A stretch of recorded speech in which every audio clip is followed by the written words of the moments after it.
the environmental agenda isn't some separated part of the project. It's not carved off as like, by the way, we also try and do environmental stuff. Yeah.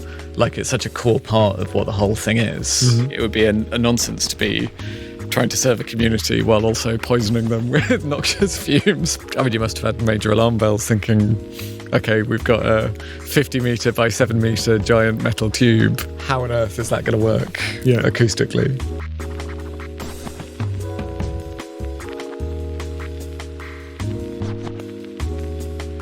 Hi, Inigo. Hi. How are you?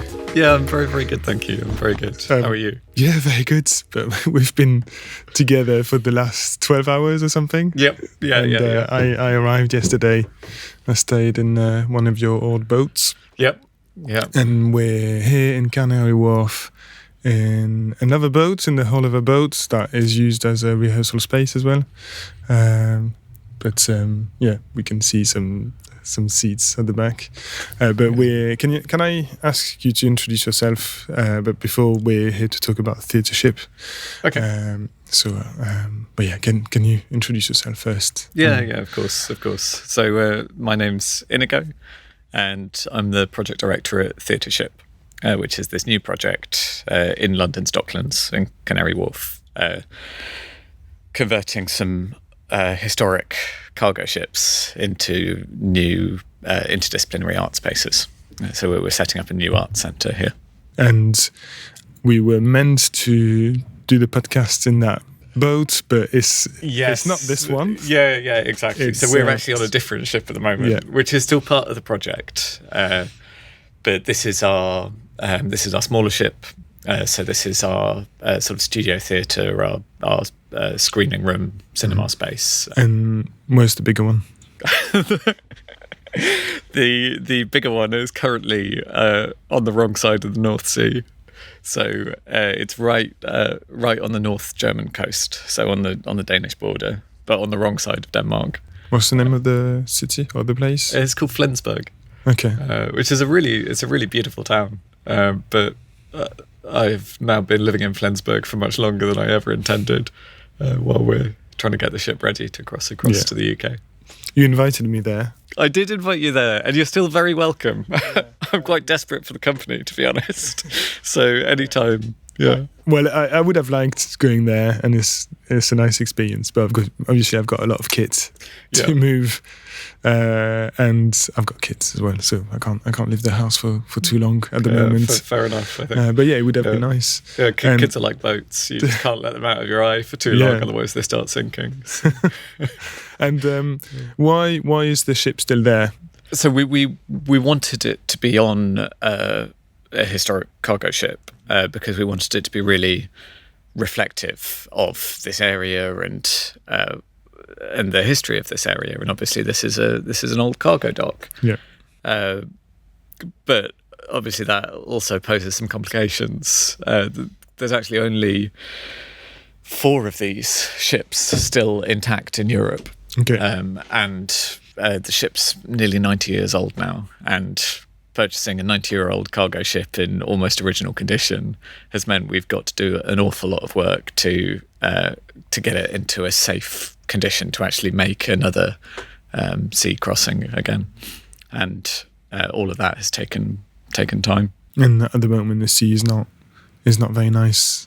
No, yeah, absolutely. Really big waves. Yeah, so there's 6 metre waves in the North Sea at the moment, and the ship is only about 6 metres tall. Yeah.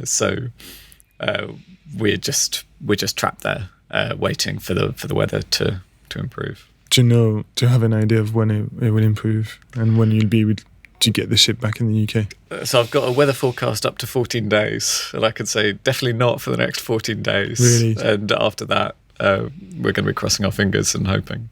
Okay. But it's 7 days and nights to get across, and you don't turn the engine off over that time, so you just set off and you go.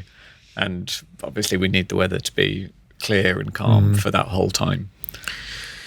So we're going to obviously I sent you some questions before, but I would like to speak about the boat and the renovations, and then what you're going to be doing. But can you explain why you wanted to start this project, and it's not just you as well. There's other people involved behind it as well.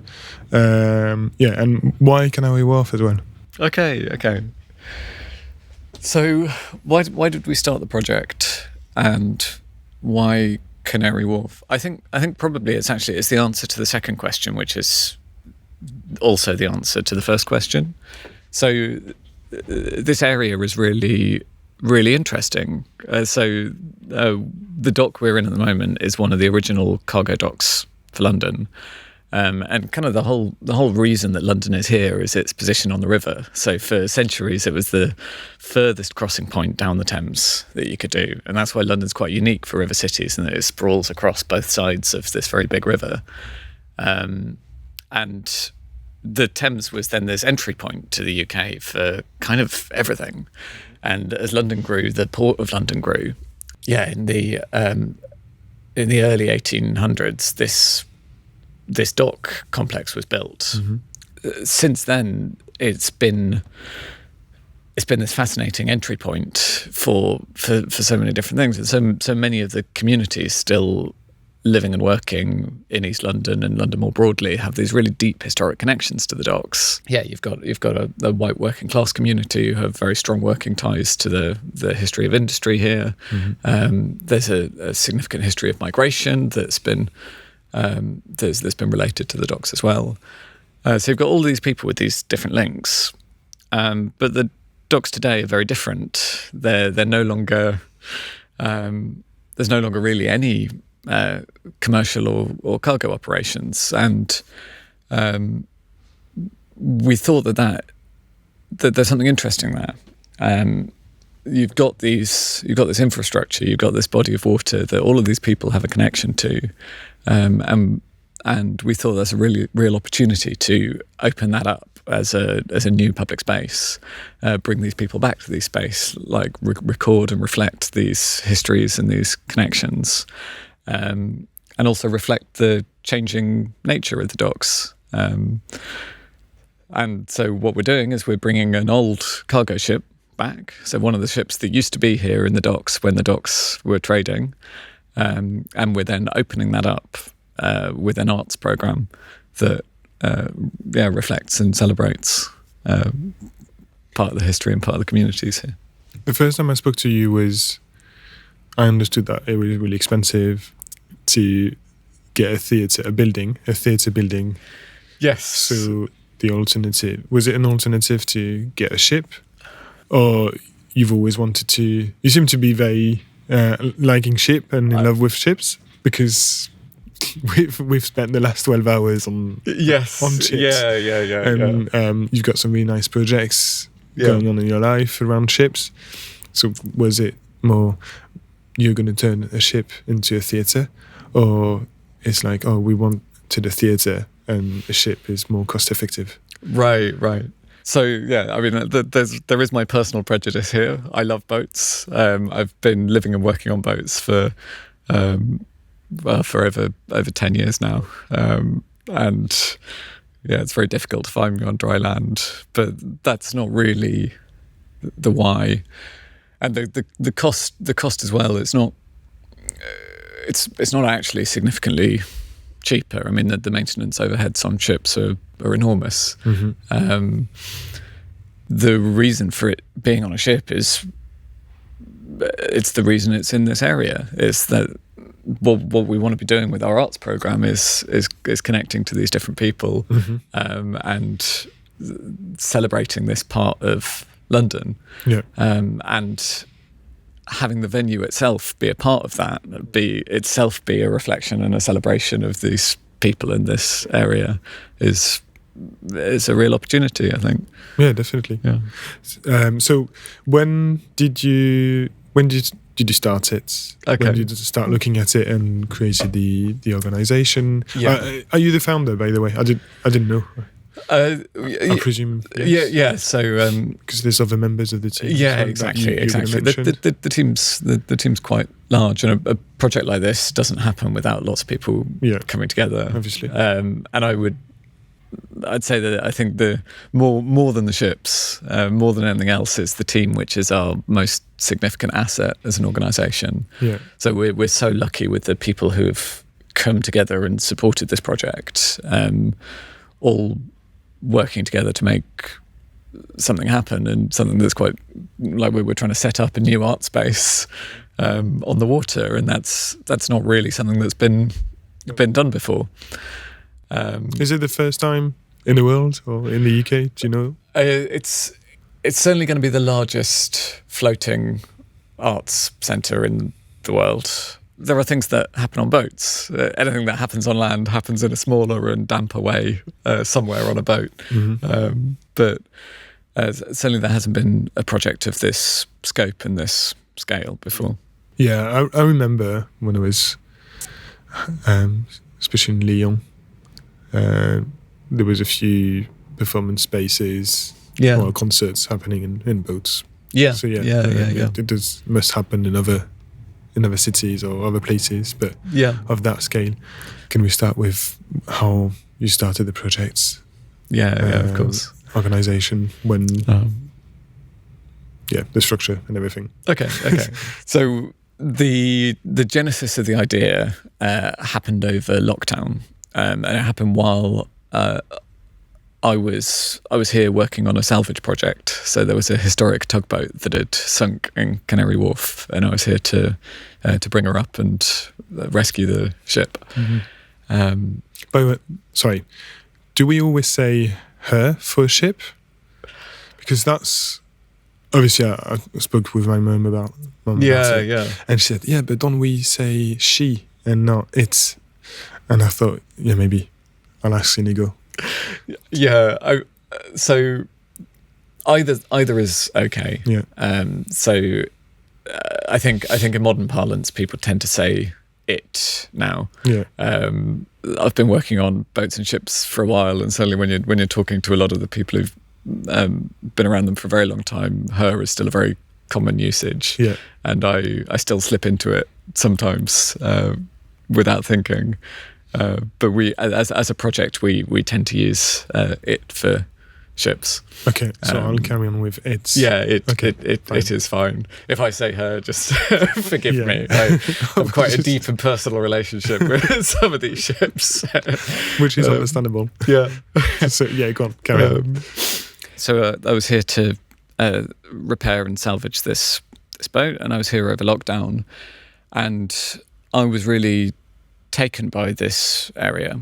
It was my first time being in Canary Wharf, my first time being in the docks, and for me it was a real return to something. So my family way back lived and worked in the docks. My great granddad was a docker. He actually died in the dock we're in right now. Oh, right, okay. While working he slipped and fell, and that was that.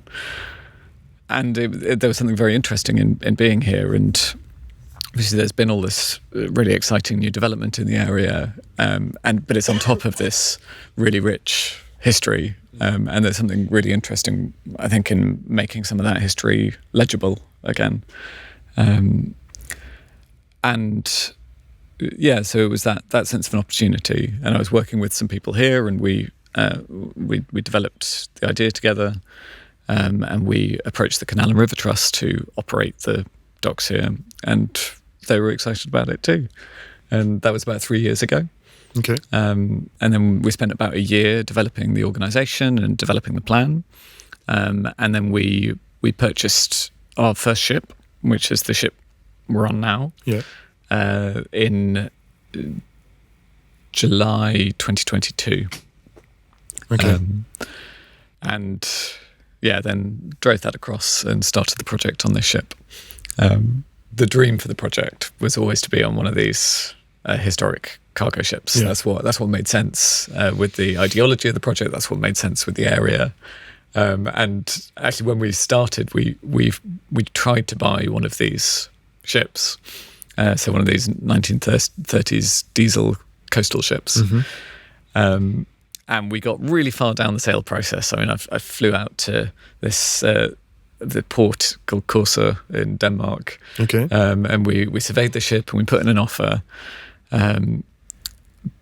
But just as we were about to purchase the ship, there was a spike in scrap steel prices after the war broke out in Ukraine. Okay. And the ship ended up getting sold to a scrapyard for £50,000 over its asking price. How come? How come was it? Because it was worth more as a pile of steel plate than it was as a floating ship. And we were kind of devastated by that. Because at that point there were 4 of them left in Europe. Yeah. That one went. Now there's 3 of them left in Europe, and so we thought, okay, well, there's no chance we'll ever be able to find one of these ships again. We'll get something different, and we'll start the project on this. How do you find those ships? How are they advertised? I presume not on Gumtree or eBay. So the boat world is a remarkably internet illiterate world. So everything happens with phone calls. Okay. There's no websites. There are, but they never have the websites are like the tip of the iceberg for the shipping world. Yeah. Particularly on these older ships. So there was a broker based in the Netherlands who knew we were looking for something. Right. And we spoke to him about the first ship, and he was actually the one who gave us a call when this other one came up. Yeah. So he was great. He really facilitated the whole process there. Great. So 1 year later, after you missed the ship, what happened? Well, it's kind of a tragic story actually. It was a death. So the ship was owned by an old German sea captain. Okay. And he was trying to turn it into a museum ship in the port of Flensburg. And at very short notice, he was diagnosed with cancer and died. Yeah, so this ship that we were never expecting to be on the market again, we knew about it. Again, there's so few of them that that I can name every one of these ships. Yeah. Then we were told that the ship was put on the market. We flew to Flensburg and spoke to his widow, and we put in an offer for the ship. And you got it. And we got it. Yeah. Yeah. So you acquired the ship. Yeah. And is it when you started to create, or you created the Theatreship CIC, the organisation? We'd created the organisation before. Before, okay. Yeah. And was it just you at the time, or there was no. So it's quite important to us, I think, to be quite a permeable organisation. So we want to be really open for people getting involved, and we've had a lot of involvement at very different levels. So we've had volunteers come over to do a couple of hours of painting work, but we've also had people come in and very quickly become members of the core team. And the core team now is about six people, but then there's a wider working network, and it's by design quite fluid. We want people to feel very welcome here and feel that any work they are able to give is appreciated and supported and goes towards making the project happen. Yeah. Every member of the core team is based in the UK. Yes. I asked you the question earlier. Yeah. You answered. So there's a few apart from me people at the moment. But. Can you name them and who they are? Yeah, of course. And well, not necessarily where they're based and their address, but at least who they are. Okay. There's a website where we can see them. Yeah. Of course.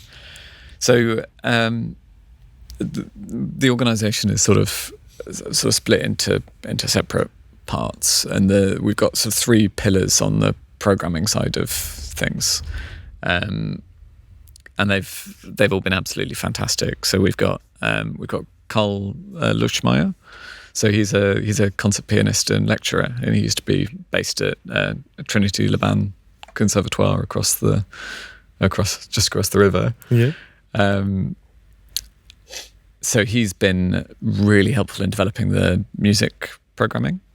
Then we've got Natalie Hill, So Natalie's fantastic. Natalie actually approached us about a year ago wanting to film a documentary about the project, and liked the project so much that she ended up not filming a documentary and joining as our head of film programming instead. So she's been wonderful at getting the film side of things up and running. And then it's been Brian Lobel, who is he's a professor of speech and drama at Rose Bruford College, and he's been really, really helpful in setting up the theatrical programming. So it's those three have been putting in the most in terms of the programming, getting that started. And then the organisational development team, we're working with a UCL academic, Dr. Caroline Peltier, and then we had Adam Termote, and he was an environmental researcher at Oxford, and he set our environmental agenda. Yeah. And also was just a very talented carpenter and talented with his hands, and so he was doing a lot of the physical work on the project as well. How did you meet all these guys? Did you meet them in the context of redoing the ship, or you knew them all before and you all thought, let's do it? Yeah, so I should mention three more people actually. Sorry. Carry on. So, I don't want to miss anybody. It's important that people get their credit, I think. Yeah. No, it is important. Yeah. I mean, so then there was Jage Greenall, and Jage did a lot of, and does a lot of the sort of fundraising and development work. He works with Chris Leckie, who does a lot of the grant applications. And then there's Chantal Jade Lane, who has been amazing on connecting us into other organisations and making us a part of the sort of local arts ecosystem. And in answer to the question you asked, how did I know these people? It's a mix. So some of them approached because of the project. So like Natalie and Chantal came to us, and then some of them were people that we already knew, and the project was developed very closely with. Okay. What sorts of support and funding? I know you don't want to say about figures, but it's more the sort of support and who supported, what sort of organisation supported, are still supporting that project. Yeah. So again, it's a real mix. Like fundamentally, the organisation has been made possible by the generosity and enthusiasm and support of people. I mean, like some of our core team members have put in quite significant amounts of their own money to make this happen. I mean, myself included. But then we've also been very lucky in the institutional and organisational support we've received. So the Canal and River Trust have been absolutely fantastic, and this whole project wouldn't be possible without their support. And then we've also had funding from the local authority, so from Tower Hamlets Council, and from the British Film Institute, so from BFI, and then a number of small grants from different organisations to support different parts of the project. Okay. But the public funding we've received,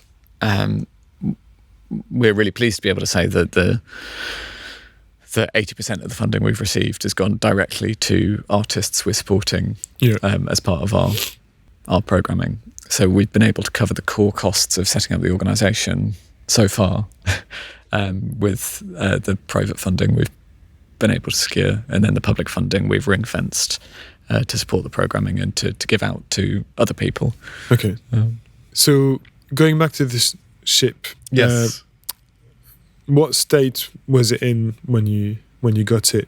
The ship had been cared for, but is fundamentally old, and it's an old boat made out of steel and sitting in salt water, and salt water eats through steel. Yeah. It's very corrosive to it. And how big is it? Sorry. How big is it? So it's 460 tons. Yeah. It's about 50 meters long, about 7 meters wide. It's pretty long. So it's a fairly big boat, but for a ship, it's very small. Yeah. So for a long time, it was both the oldest and the smallest ship, a cargo ship, on the Finnish ship registry. Yeah. And the history of these ships is very international. So it was built in Germany, but then for a long time it was owned by a Finnish owner, and now it's obviously in British hands and coming across back to the docks here. So you were saying saltwater is very corrosive. Yeah. You had to do some work to protect the hull and the rest of the ship. Exactly. So you've got this constant exercise with ships of protecting the material that it's made out of. I mean, steel's a fantastic material to work with. Like it's really strong. It's not too expensive for the strength that you get. The only real downside to it is this issue with corrosion. Mm-hmm. And so we've put in, I think, thousands of hours now, removing old paint coatings, removing rust, and getting the steel prepared and painted again. And it's a very delicate operation because if rust on steel has some really awkward qualities.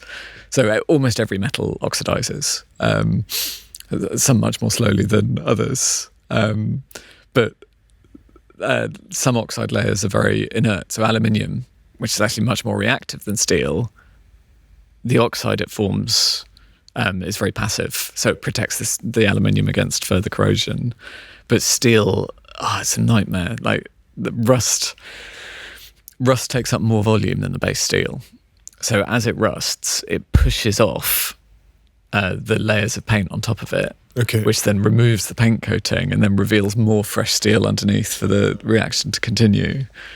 So you get these pits that just bore through the steel. And unless you remove all of the rust, that reaction continues under the surface.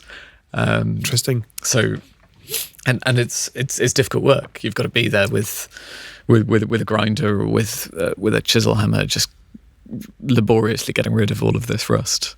I think there's did you post some videos on that on Instagram? Yeah. I remember looking at this. Okay. Before, after, or something like this, or you were. Yeah, I mean, it wasn't me. It was that would have been Adam, who again he poured so many hours into keeping the ship alive. Yeah, and I mean, it's an incredible achievement. It's a huge area of steel to prepare and to protect. Yeah, I bet. And it's both very physically difficult work, but also very critical work. So is that all done now? Is that all protected, or you're still doing it? We're still. It never ends. Yeah. So we're doing as much as we can this time, and we're very nearly finished now on the top sides. So we've got a team of 3 people now working out there, protecting the steel. And once those coatings are on, that should buy us about 2 years before we have to work on it again. Okay. But hopefully by doing it really, really well now, we won't have to do quite such a thorough job next time. We'll just be able to update the paint system and improve patches where it's rusted again. How long does it take to do it? Because if you have to do it every 2 years, 2 years is not very long. 2 years is not very long. But yeah, the idea is to do it very thoroughly once in a process that takes 6 months of multiple people working on it. Yeah. And then every 2 years, you're only having to update and improve. So you're not having to do that whole process again. Okay. But if you don't do it, if 6 years goes by or 10 years goes by, then suddenly you've got to do this very, very thorough process again. So ships die because they're not maintained, and they die because they rust beyond the point of economical repair. Yeah. So it's really critical that we keep up on the maintenance of the vessel. Okay. And what about noise? Noise. It's probably one of the first things I thought about. Yeah. As an acoustician, of course. Did you speak to the council on their regulations they would want to apply, or their criteria and conditions? It's a multifactorial thing, but obviously noise is a part of it. Even apart from not annoying the neighbours, the acoustics are quite significant to what we can do in the space. And obviously, as an acoustician yourself, you must have had major alarm bells thinking, okay, we've got a 50 metre by 7 metre giant metal tube. How on earth is that going to work acoustically?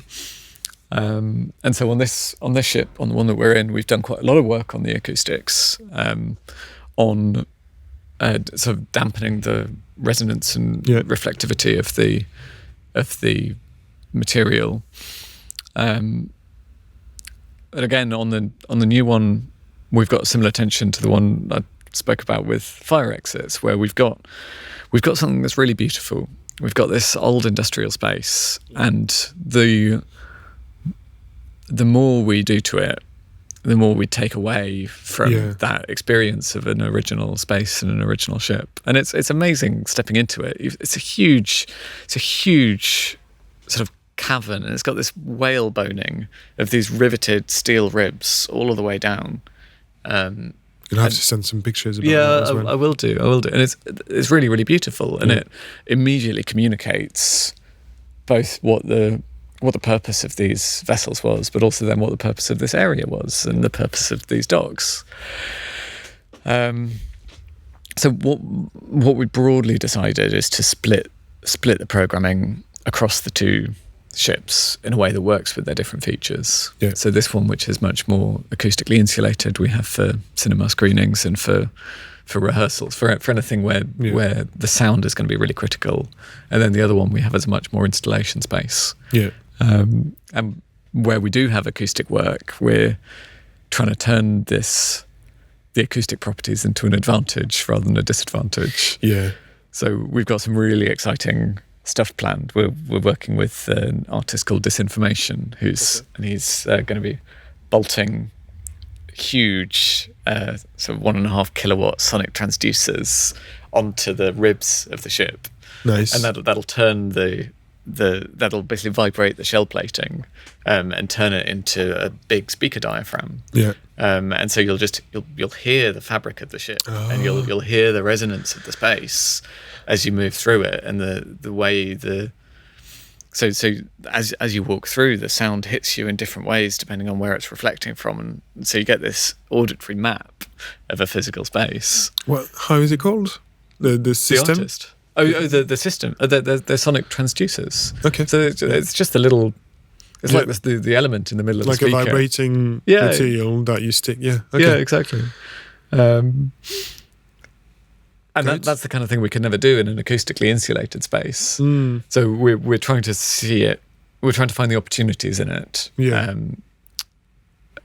rather than treat it as an automatic disadvantage.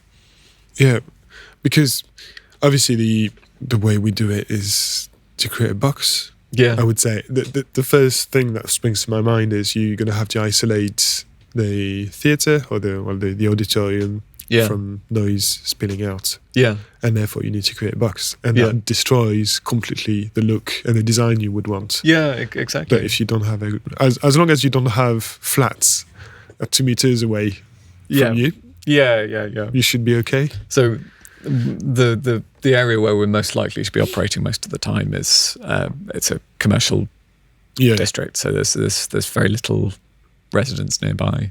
You're less likely to have but we're also not planning to do anything particularly noisy. So what we have found on the ships is there's much more of a problem of noise leaking in than noise leaking out.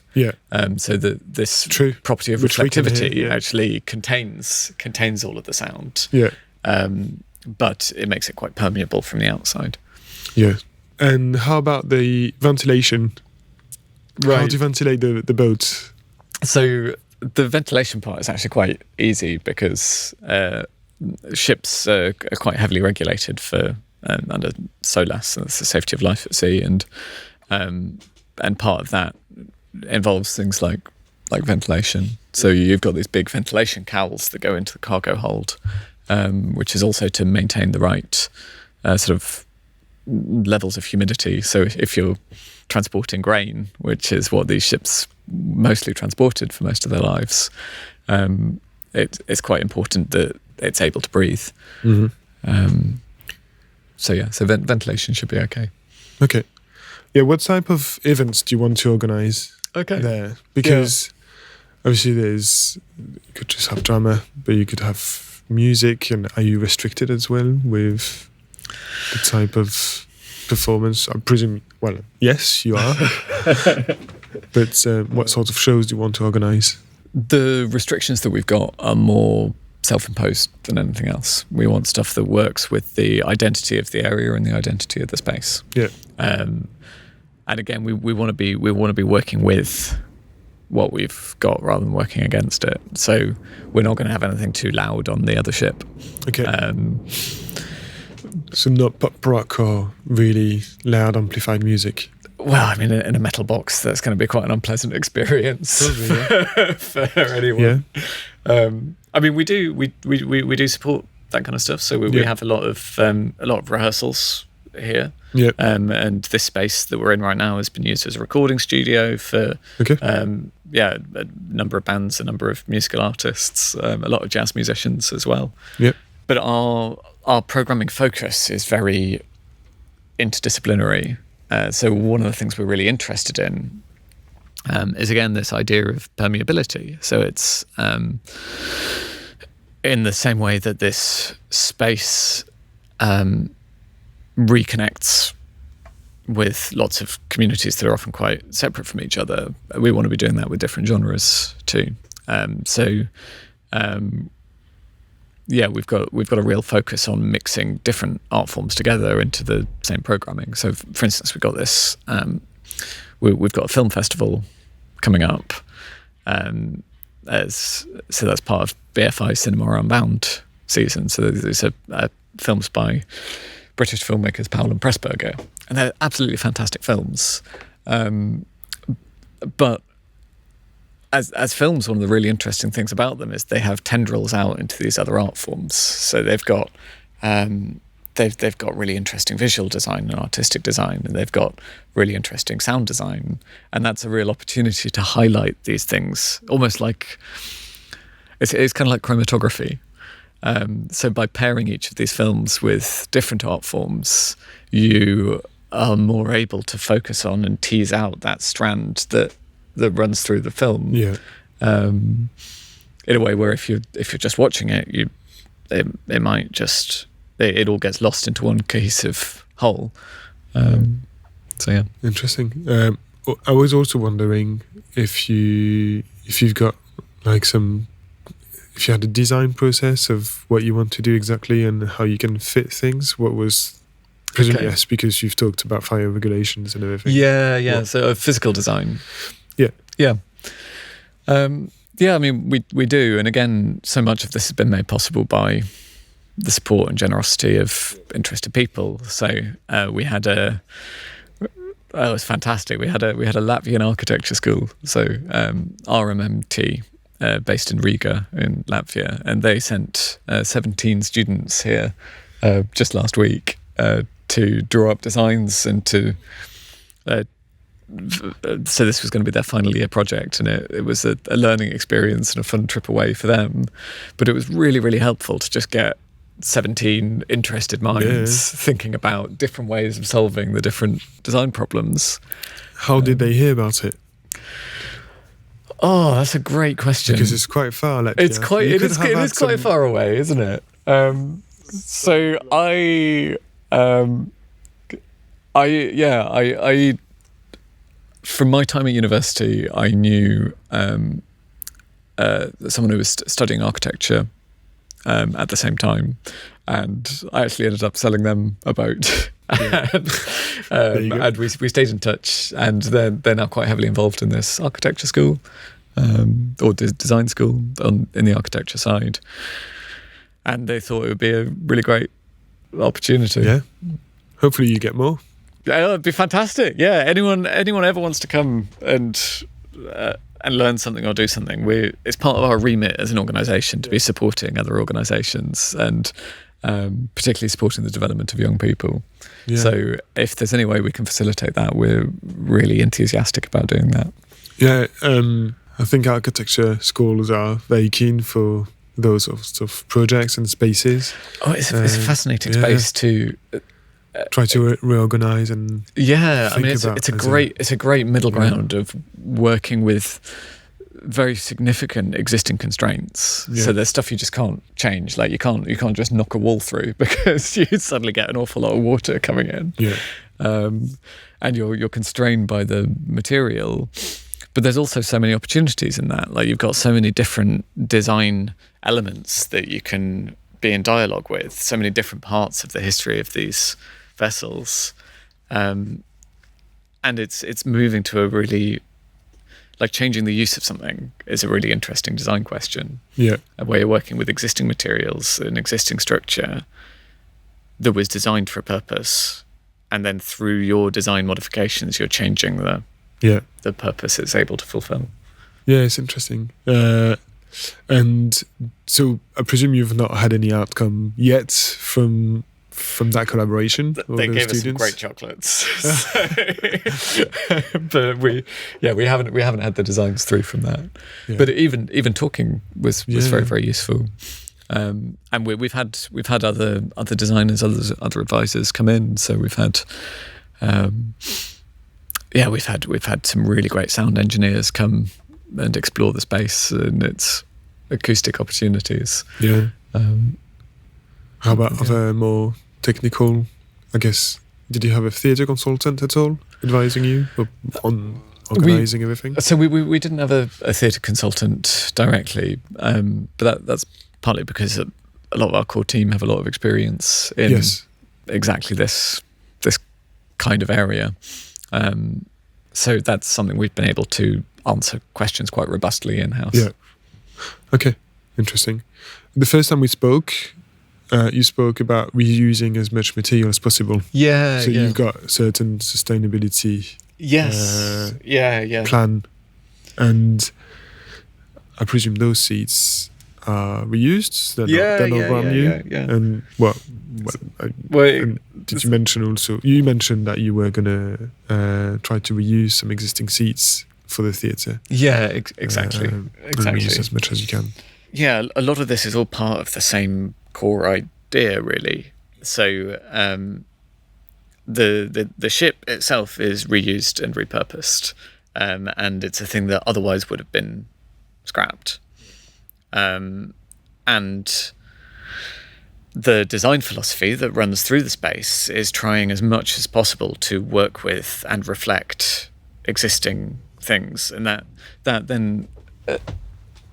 falls into this idea of environmentalism, an idea of ecology. Like what the project is supposed to be doing is very deeply engaged with the local environment, and that's both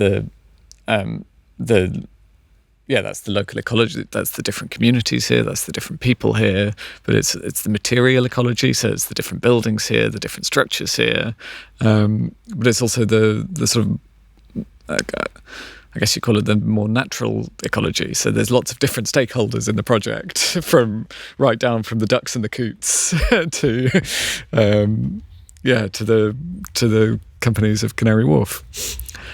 And it would be disingenuous to be setting up a project like this without keeping those environmental aims quite core to the project. So we've got some quite rigorous standards we hold ourselves to. So 100% of the materials have to be ethically sourced. So we have a real emphasis on reclaim and reuse, because again that fits in the idea. But anything that isn't, so all timber, for instance, has to be 100% FSC certified. We are intending to become the world's first carbon neutral theatre. Okay. In operation. In operation, yeah. Carbon neutral in operation. In operation, yeah. Okay. So we've got that as our target for 2026. What do you need to do for that? So a lot of it is robust monitoring. So the reason it's set for 2026 is we need to have a really clear picture of our current carbon account and where it's in deficit and what we need to do differently. Yeah, there's again through the build phase, there's been so much that we've been able to do further, like using so many reclaimed materials. So 80% of the materials that we've used in the ship have been reclaimed. Okay. And then it's about sort of fuel selections. So we don't burn diesel. We use hydrogenated vegetable oil instead. And that's a nice advantage of these ancient engines. Yeah. They were built in a very different way, and they're very robust. They run forever, but it'll run on olive oil. It'll be expensive, but it'll run on olive oil. Well, I guess you could have a bank of collection for olive oil. Yeah, you've just got to filter the chips out of it first. But you're not going to move it too much. No. So, but that should be okay on the. So it should be, but again, for our power consumption, for instance. Okay. How does power work? Yeah. So we're quite lucky in Canary Wharf that Canary Wharf actually holds itself to very rigorous environmental standards too. Okay. So all of their energy is from renewable sources on the estate. So when we're plugged in to shore power, we're using renewable energy. Okay. And where we need to supplement that with generators, we run them on these low carbon fuels. Okay. And we try as much as possible to reduce consumption rather than rely on offsetting. So the core environmental idea is reduce and reuse. Do you know how much you can have, the surface you can have, or the number, whatever, the surface you can cover with your panels on the boats, and whether that would be sufficient to provide enough electricity? Have you done those calcs? We have done the calculations. Okay. So there's quite a lot of area we can put panels on. The pinch point at the moment is budget. And then so it's a question of capacity storage. Yeah. So use pattern of electricity is quite irregular. Like when you've got everything running, when you've got the theatre lights up, when you've got a production and press, the electricity usage is actually quite high. Mm-hmm. But then the majority of the time, it takes very little. Yeah. Averaged over time, the solar panel array we can fit on the boat is more than adequate to supply all of the power for the vessel. The difficulty will be in the storage capacity and in the ability to access that storage quickly. You could have batteries? You can have batteries, but it's a lot of batteries. I think they're really expensive. They're expensive, and again, there are environmental considerations about just how much lithium you're going to want to use. So, and also because you would run events in the evening, so you would definitely need to store that electricity somewhere. Yeah, exactly. So it's something we've got in the pipeline, and it's something we're actively developing funding for. So we have an environmental budget written into every single grant application we do, and we put a percentage of each grant towards improving reducing the environmental footprint of the project. How about heating and cooling? Heating and cooling. Yeah. So we're really lucky in a resource that we've got here that lots of venues don't have, which is we're sitting in an enormous body of water, which is a giant thermal store. So we use water source heat pumps, which are like ground source heat pumps. But it makes sense. Yeah, I mean, the idea of a heat pump, right? You leverage a small temperature difference in a large body of fluid to make a large temperature difference in a small body of fluid. So it works like a fridge. Yeah. If the fridge heats up your room a tiny amount and cools down the inside of the fridge a lot, it's exactly that idea. So I like the explanation. It's very well explained. Thank you. I mean, it works exactly like a fridge. It's got the same. It works on compressors. Yeah, compressing a gas and it expanding. But so what we'll do is when we need to cool down the space, we will heat up the dock an infinitesimally small amount, like a fraction of a degree. And when we need to heat up the space, we will cool down the dock a fraction of a degree. And that's very energy efficient. Yeah. So a normal heater, an electric heater, is 100% efficient. So all of the energy you put into it ends up becoming heat in the space. A heat pump, a well-designed one, would be 500% efficient. So for every kilowatt you put into it, you end up with 5 kilowatts of heat in the space. And that's leveraging this ambient temperature. I'm very impressed how you're very knowledgeable in all those technical aspects. Oh, thank you. Yeah, you can detail quite well on heating and cooling regulations. How about insulation? How about insulation? I know you know about insulation because you talked yesterday about the insulation in the other boat. Yeah, I did. So I think it's the nature of projects like this. It was the nature of boats, I think. Like, boats are self-contained systems. So in a house, you've got all of these different grid connections. So many of these problems are solved externally. Yeah. And all you need to do is manage the routing of that, the plumbing in of the power to where you need it to be. Whereas on ships, a lot of the time you're not connected to anything. You're bobbing out there in the middle of the ocean. And so everything you're using, you have to be familiar with how that's created on the ship. So you have to be at least a bit familiar with all of these systems to be able to operate it at all. But yeah, I think the core idea on this, on the sustainability front and on the environmental front, is this idea of ecology. Yeah. So it's the idea of being in a network of other things and the responsibilities you've got to those other things. So the environmental agenda isn't some separated part of the project. It's not carved off as like, by the way, we also try and do environmental stuff. Yeah. Like, it's such a core part of what the whole thing is. Mm-hmm. Like, the whole project is so connected to the docks, to the area, to the people, that it would be a nonsense to be trying to serve a community while also poisoning them with noxious fumes pumping out of ancient diesel generators. One thing about the fuel, one question: do you need more? How efficient is it to run on olive oil fuel? It's not. Do you need more fuel, and I guess you need to store quite a lot when you're moving? Yeah, so we've got 10,000 litre tanks. Okay. So 10 tons of fuel. That's a lot. That's on the journey across. So the energy density of these alternative fuels and diesel is actually very similar, and the ones we get are actually it's called Green D+. It's a drop-in replacement. I'd say it's actually superior to diesel in almost every respect. Yeah. Like, it's got a tighter band of basically the molecule length, so it's more. It burns much more reliably. It burns much cleaner, and it's much less smoky. It's much closer to a sort of paraffinic fuel than a diesel fuel. Okay.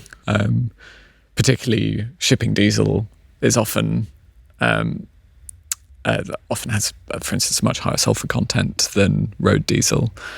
I mean, it's a crazy stat, but the 10 largest container ships in the world produce more atmospheric emissions than every car in the world combined.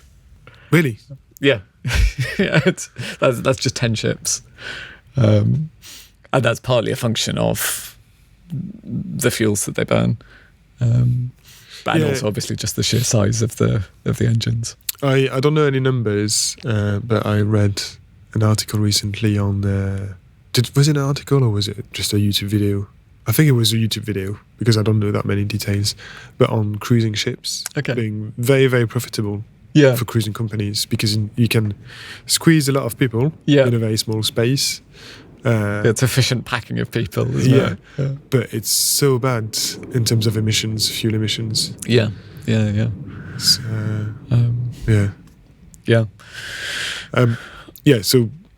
and have you ever thought of running it on electricity? So any movement or replacing the fuel with electricity? Right. Would that work?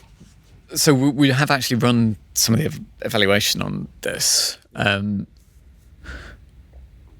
The advantage of electricity is you can get it from renewable sources, but actually these modern fuels are also a renewable resource. Like all of this energy comes from the sun at some point. That's true. Yeah. Every tree is technically solar powered.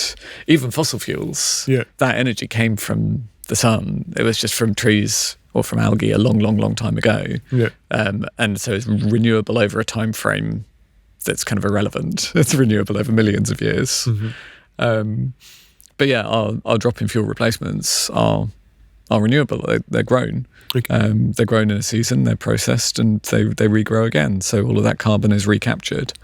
And both, part of what's special about this boat is it's quite historically intact. So we wouldn't want to remove this beautiful machine out of it and replace it with electrical motors. And also they're just much less practical. Like the energy density of a fuel is so much higher than that of a battery, and the amount of lithium that would have to be mined to get batteries sufficient to drive the ship across the sea.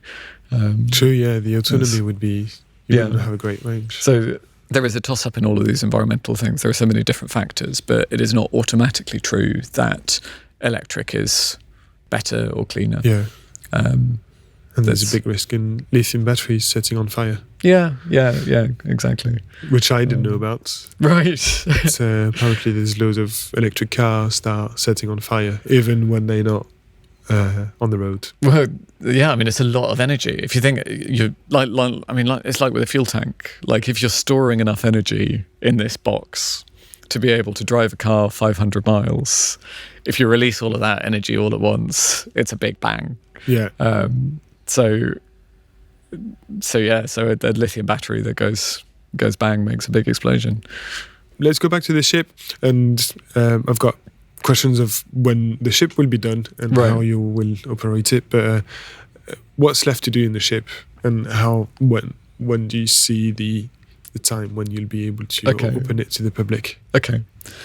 So on this ship, we're very nearly open. So we already operate it with no charge while we're testing systems to sort of support local artists, but we'll be opening it to the public in December. Yeah. So that's the one we're on now. Then the other one, the timeline is a bit more uncertain because it's just out of our hands. Yeah. Not until the next 14 weeks. The next 14 days. Next 14 days. Days, yeah. So yeah, we're just waiting for weather. I've got a bit more work to do on the engine. Yeah. So yeah, again, the engine's 60 years old, and getting that into an operable condition again is taking time. And yeah, it's quite a long journey, and so we want every part of the ship to be in absolutely optimal condition before we set off. And so you still have some work to do in the big ship. Yeah. So we're taking advantage of the wait to do work that we would have to do this side anyway. So work's continuing there. So we're doing work on these fire exits. We've built a new deck to increase the publicly available area on the ship. And yeah, I've been burrowed away in the engine room, trying to. We've got a leak on one of the liner seals on one of the pistons. And it's incredible. I mean, each piston is 220 millimeters across. It's about the size of a dinner plate. Yeah.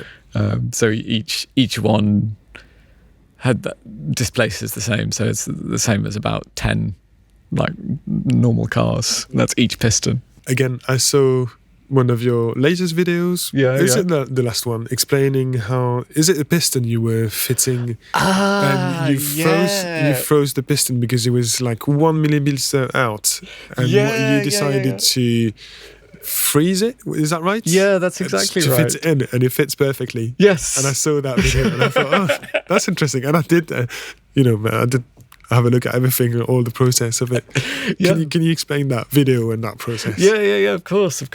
So, so there are some parts on these engines which are what's called interference fit, and they're designed where you have one part which is machined to be just ever so slightly larger than the part it fits into, and then the seal is formed by the pressure that part exerts on the part that it's surrounded by. Yeah.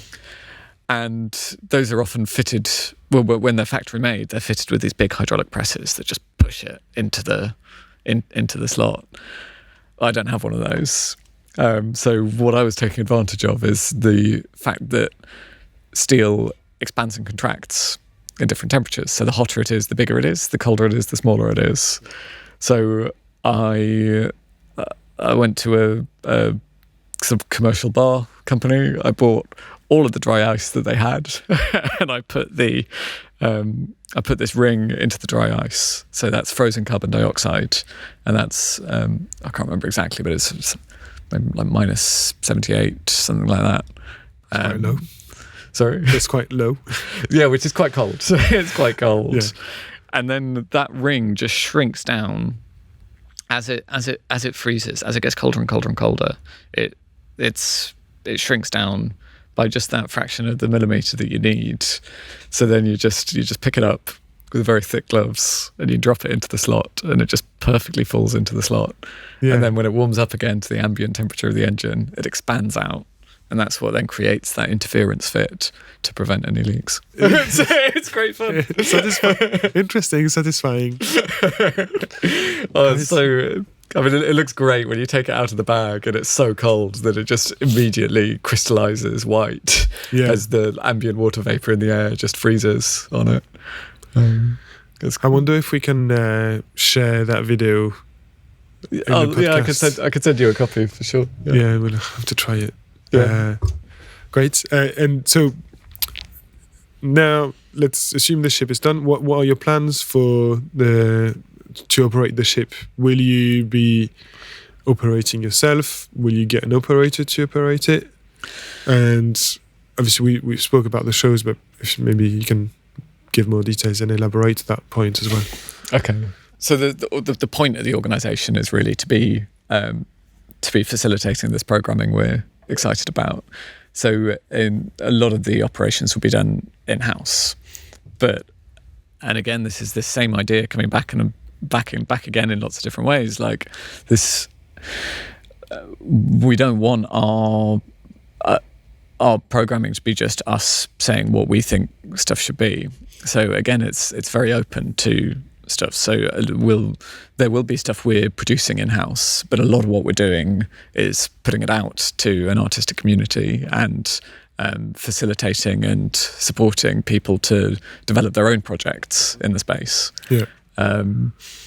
So the most recent thing we've done along that idea is this audio installation, where we put that out to an open call, and we're like, look, we'll give you a budget, and we'll exhibit your work.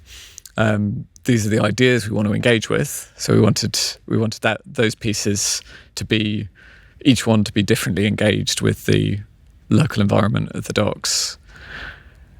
And we ended up with ideas that we just never would have thought of ourselves. So you end up with a program that is so much richer than if it had been relying just on our internal team's own artistic ideas. Yeah. So as I said, we got this real range. We got this fantastic idea with with vibrating the structure of the ship. We've got a really exciting piece, like tracking 3 generations of the same family, and so tracking this story of change in the docks through the change in a family. Yeah. And we've got a great audio piece about migration and about the leakiness of public discourse in migration.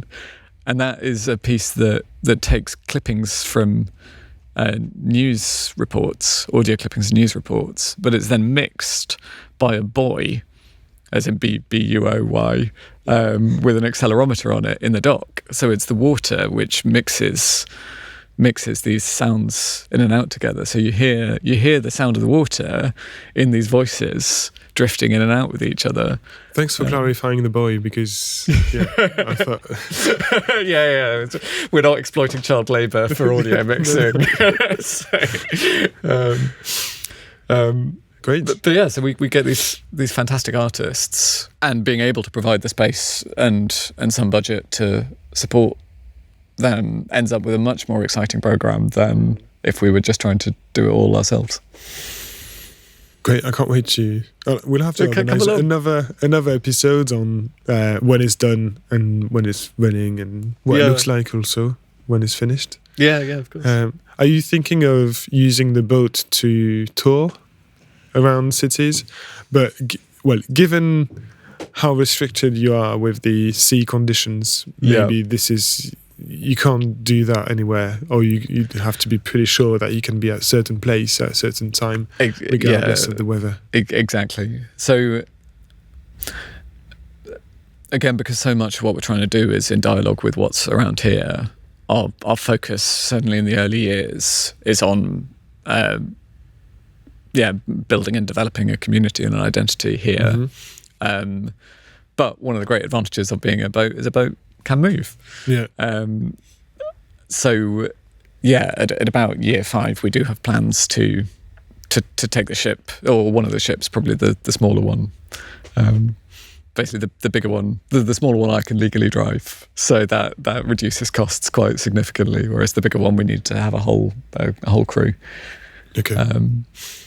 I didn't think about that. Who would you need?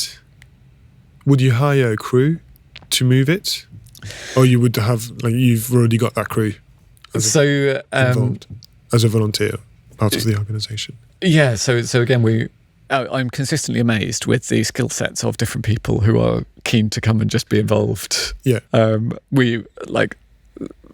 I'm trying to source a crew at the moment for the crossing, and and this has been in Flensburg in Germany, and we've had people come forwards there that we have no connection with, just as a result of passing conversations. We've had ship mechanics, we've had skippers, we've had all of these people sign up to come for the crossing just for the sheer enthusiasm and the sense of adventure.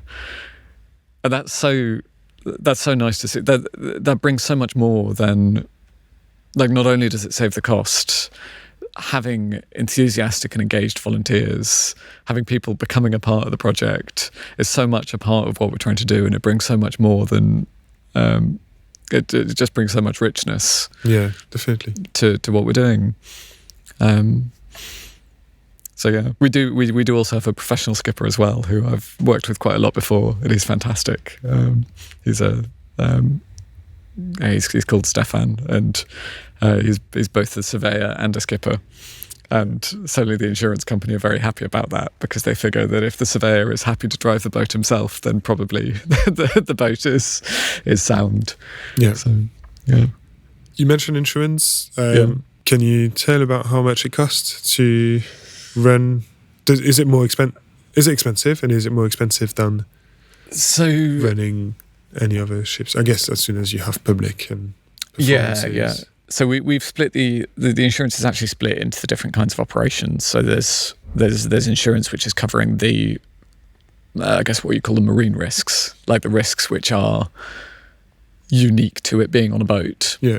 And with all of those risks covered, that means we can get much more traditional insurance to cover the operating risks. Yeah. So once everything about it being on a boat is covered, you can just get a standard theatre insurance to cover the theatre operations. Yeah. And the marine insurance is quite expensive. Yeah, I mean it's a sort of like 6-figure sum, but the other insurances it is a lot. Yeah. For such, I'd say, a small performance space. It is. I mean that is split across the two ships. So you will be needing to have a pretty intense program to fund Yeah. all this Sorry, to 5 pay figures. for all the costs. It's in the tens of Okay, thousands. 6, Not okay. the, not that would have said been an 6 awful figures. lot. Yeah. I'm Because- just counting the zeros in my head there. There's obviously we had Claire and John from Theatres Yeah. First, and it's episode 4, I think. Right. If you're interested to listen to. Okay. If anybody, the audience is also interested. Yeah. But in preparation to that episode, John did another interview, and he mentioned that the most theatres, I think so, if I recall well, most theatres can break even from 70% occupancy, Right. Okay. and therefore, obviously, the more seats you have, the more income you have. Yeah. Have you done those financial plans where you're based on your capacity? Will you be able to at least break even, or you will have to rely on grants? So, we've made quite a conscious decision that and this is sort of reflected in the structure of the organisation. Like we're a non-profit. We're aiming to secure charitable status relatively soon. A lot of the point of our programming is not to make money, and so we're not trying to make these decisions commercially. Yeah. And that's partly for access. Like if we're charging 20 quid for a ticket for something, then only people who already know that they like that thing 20 quid's worth will come. And we want to be engaging and reaching audiences that might not already know that they like what we're doing. Mm-hmm. So the majority of our programming at the moment is grant funded, and ticket sales. At the moment, we operate on a pay what you can ticket thing, so that nobody is ruled out of being able to experience what we're offering. So tickets are an important revenue stream, but they're not expected to cover all of the costs. That's interesting. And do you know also who will come? Do you have an idea of who will come to the Theatreship? Will it be people from Canary Wharf? Will it be also people from outside London? But do you have an idea of all this? Again, we're open to anyone. We're really excited about this project, and we would like to share this with as many people as would like to experience it. Yeah. We have a specific focus on the people in the communities around here. Yeah. But that is very, very varied. Like the people with connection to these docks is huge. I mean, it's for instance, like our local borough, over a third of the population of our local borough are of Bengali origin, and they were also over a fifth of the workforce in British merchant ships after World War One. There's this really rich seafaring history among this population, and this really rich connection to these docks. Yeah. And so many of the descendants of those workers are still living and working in Tower Hamlets today. So our focus is on these people who are around us, and it's both looking towards Canary Wharf on the right-hand side and towards the Isle of Dogs on the left-hand side, and hoping to be a bit of a bridge between these sort of two communities. One question I forgot to ask you is how much work are you anticipating, or you have to engage professionals? And how much work can be done voluntarily or charitably? Well, so I mean, volunteers are often still professionals. It's true. It's a good point. I think one of the things is And will it be individuals who are professionals in a certain area, or will it be companies who are giving their time and staff to do the works? We've had a mix of both. Okay. So, for instance, we've had support from RNSS Limited, which is a big sound company. They do the South Bank Centre and the Festival Hall. Okay. They've been fantastic. They're long-term lending us all of the audio equipment for operating the ship. and been donating staff time as well to support the setup of that. Nice. And then we've also had individuals. So actually, a lot of the core team are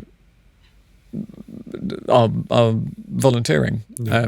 I don't draw a salary from this. I'm putting in my time, and a lot of the rest of the core team are too. But obviously, unavoidably, you can't. Even with volunteering, there's and even with the richness and the enthusiasm with which people have lent their time, there are unavoidable costs, and a lot of the physical work that we've been doing on the ship has been paid for. Yeah. We've also had volunteers do that. I mean, we've had a team of about 40 volunteers come and do physical work and have that as an opportunity to learn physical skills as well.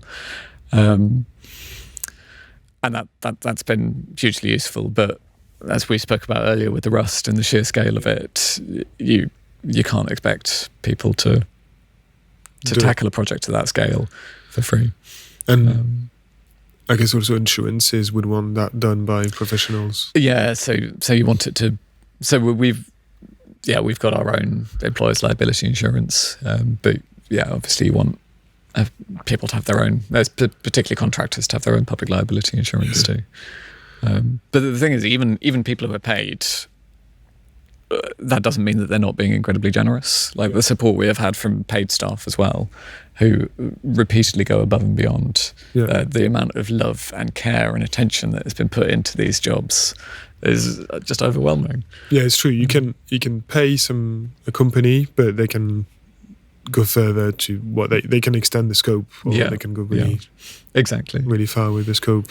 And the majority of the people we've employed have been employed as individuals rather than companies. Yeah.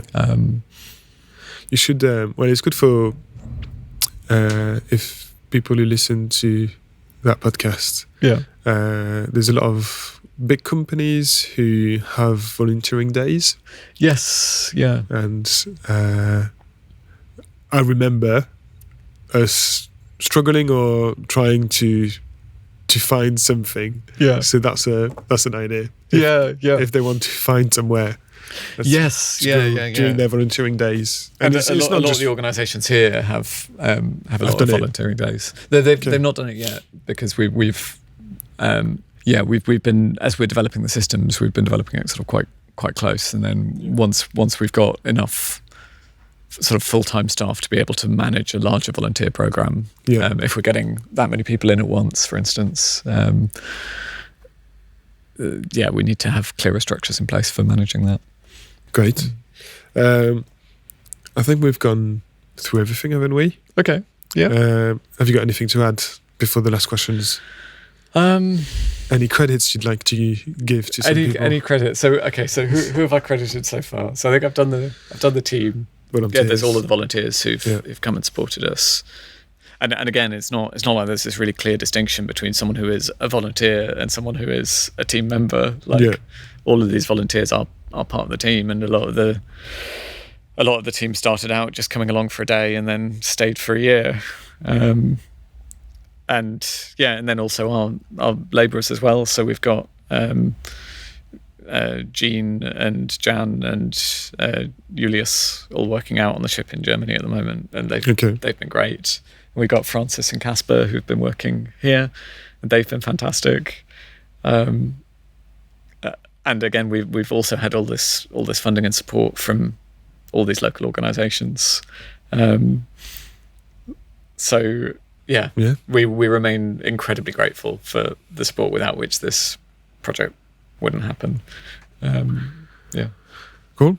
So last questions. What's your best memory? My best memory about the project, and you can have more than one. So there's a few, I think. Yeah.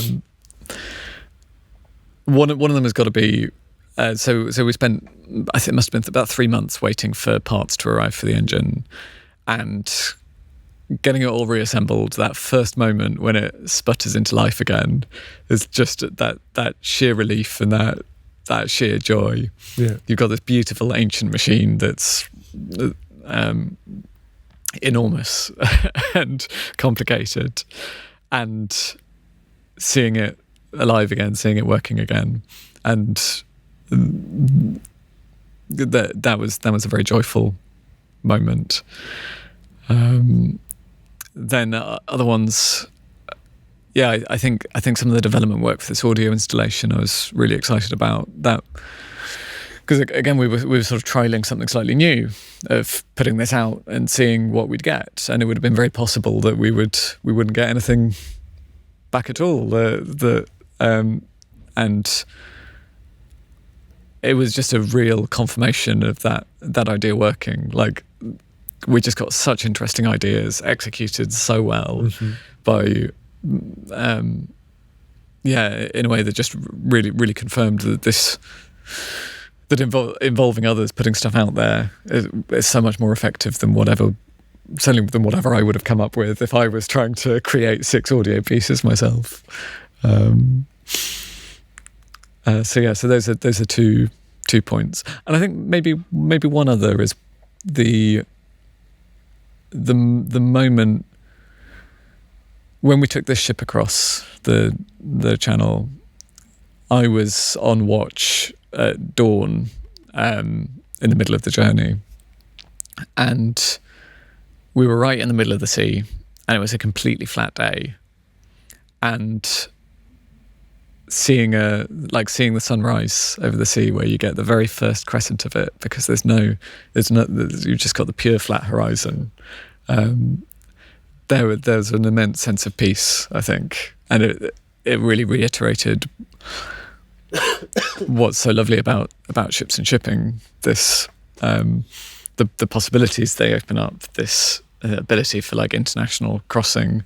We had a crew from 5 different countries. And that was a very exciting moment. We were driving this thing to London to start something. Yeah, great. So those are three highlight moments, I'd say. And how about your worst? My worst memory. It can be more than one as well. Sounds like there's been many. No. So I've got to say, the worst memory came, or one of the worst memories came very shortly after the best memory with the engine, which is I'd put all of this work into repairing the liner seal on cylinder 3.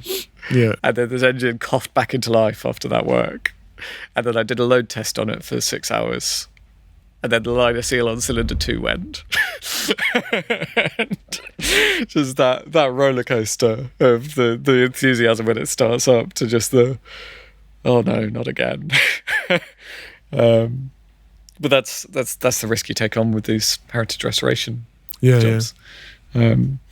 I mean, a car will do maybe 150,000 miles over its life, and the ship has done well over several million. Yeah. So there's no surprises that there's lots to fix. Have you had any theft at all? Because there's when I asked those questions to the guest, there's been a few comments on theft. Okay. But I mean, I asked you earlier, yesterday, about theft, and you said there's no problems here. But have you had any problems? So Canary Wharf is a very, very safe area. Yeah. There's very little that happens here, and we've been very lucky. We've not had any stuff. We did have a break-in on the ship in Germany while we were away, and that's always upsetting. It's always upsetting when you come back to a space and to find it's kind of been entered in that way. But luckily, they were quite conscientious thieves. Nothing was broken, nothing was damaged, and it was just sort of some money and some jewellery that was stolen. And so the project was able to continue. But I'm very much looking forward to getting the ship across to England. I'll feel much less torn myself when I'm not trying to operate across 2 different countries. Yeah, and last question: how can we follow you? Oh, okay. We're quite easy to find. Yeah. So if you search Theatreship, you'll get us. So we're on most of the main social media platforms. So we've got Instagram, Facebook, Twitter. You were talking about the doing some documentaries, film documentaries. Yeah. Maybe you could do something about it on YouTube. Yes, you could do some series of progress. Yeah, so we've got that vaguely planned. Okay. So the documentary stuff is definitely happening. It's just a question of we're a new organisation. We're running on quite limited resources, and it's where to put our time and energy. And as I'm sure you've discovered with the podcasting stuff, it's not easy doing videography stuff. It's a real skill, and it's quite expensive to set up and takes quite a lot of time. So we would love to do more of that slightly down the line, I think.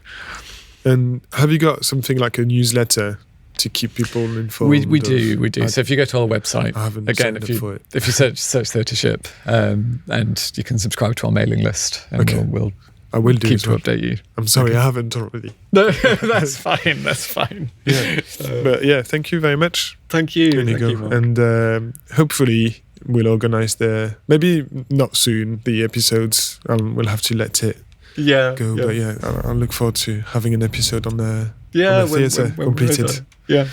Great. Okay. Cheers. Yeah, wonderful to meet you. Thank you. Thank you. Okay, bye.